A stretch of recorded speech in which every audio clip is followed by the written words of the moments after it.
Yang pada akhirnya saat mereka ini berkuasa, yo podo wae. Sami mawon will be the same. Tidak akan ada perubahan. Yang miskin akan tetap miskin. Yang kaya akan bertambah kaya jika berusaha. Dan tidak ada yang akan berubah secara drastis. Paling tidak itu yang saya lihat.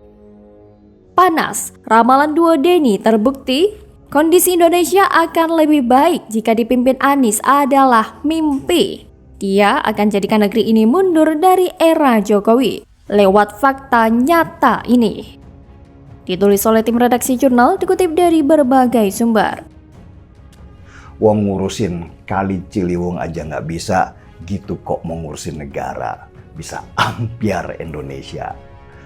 Mantan Gubernur DKI Jakarta Anies Baswedan resmi diusung Partai Nasdem sebagai bakal calon presiden untuk bertarung di Pilpres 2024. Namun baru-baru ini, Denny Darko meramalkan bila kondisi Indonesia akan sama saja bila nantinya dipimpin oleh Anies Baswedan.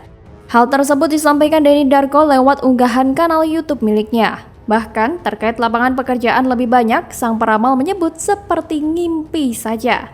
Saya heran para pendukung Mas Anies Baswedan dan koalisi. Perubahannya ini serius berpikir kalau ternyata mereka yang akan memenangkan pemilu hidupnya nanti akan berubah secara drastis menjadi lebih baik tiba-tiba. Hidup akan terasa lebih ringan, harga akan lebih murah, lapangan pekerjaan lebih banyak, dolar akan turun. Kalau merujuk kata Jin di dalam satu iklan rokok, ngimpi, ujar sang peramal, dikutip dari YouTube Denny Darko pada Jumat 12 Mei 2023.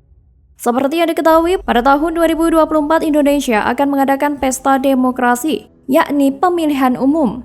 Sejumlah nama tokoh politik ramai diusung oleh masyarakat ataupun partai politik. Namun sejauh ini baru Anies Baswedan yang resmi diusung dari Partai Nasdem dan Ganjar Pranowo yang diusung oleh PDIP. Tapi kalau Anies diramalkan akan menjadikan Indonesia menjadi negara yang lebih baik, sepertinya itu tidak mungkin. Benar, apa yang dikatakan Denny Darko itu seperti mimpi. Anies hanya bisa menjual narasi dan gagasan. Dia tidak bisa melakukan pekerjaan yang baik, yang nyata untuk rakyat. Dia hanya menjadikan kekuasaan sebagai alas untuk menikmati hidup, bukan untuk kesejahteraan rakyatnya. Tidak ada yang salah memang dengan menjadi seorang pedagang, asal barang dagangannya tidak dibuat neko-neko saja. Pun dengan Anies, dia lihai bersilat lidah, makanya dia cocok menjadi penjual kata tapi sama sekali tidak cocok menjadi kepala negara.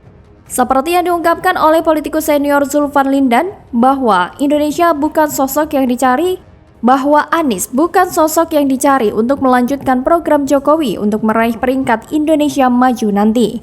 Alasan dibalik pengamatan Zulfan itu adalah adanya pembentukan koalisi perubahan yang digagas Partai Nasdem, Partai Demokrat, dan PKS. Terbaca sudah, koalisi yang mengusung Anies Baswedan menjadi capres nanti akan menggaungkan gerakan perubahan. Saat capres yang mereka junjung berhasil menduduki kursi presiden, lalu akan menjadi sia-sia jika Anies nanti menggantikan Jokowi.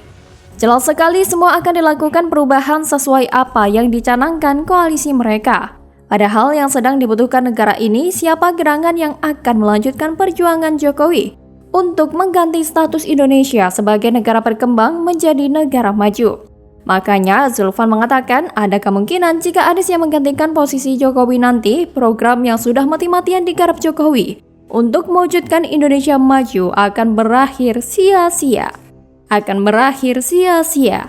Jauh dari sosok yang jago membangun infrastruktur, membangkitkan perekonomian, dan merakyat. Jadi benar jika Zulfan Lindan yang membawa nama politikus ini menilai keadaan dalam diri Anies itu tidak cocok menjadi penerusnya Jokowi yang ingin negara ini maju dan sejahtera.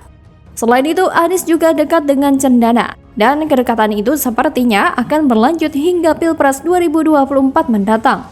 Tidak menutup kemungkinan pula Cendana akan mendukung Anies nyapres pada kontestasi 5 tahunan tersebut. Kok bisa? Ya, ada simbiosis mutualisme di balik semua itu. Maka lewat video ini saya berpesan, jika kita tidak ingin negara ini dikuasai oleh para pengasong agama yang lisan dan lakunya begitu barbar, jika kita tidak ingin rezim Orde Baru yang bengis itu kembali berkuasa, maka sejak dari sekarang sudah harus dipersiapkan bakal pengganti Jokowi yang mampu mengalahkan Anies, yang benar-benar mencintai bangsa dan negeri ini, serta yang bersedia menjaga keutuhan NKRI tentunya. Bagaimana kalau menurut Anda?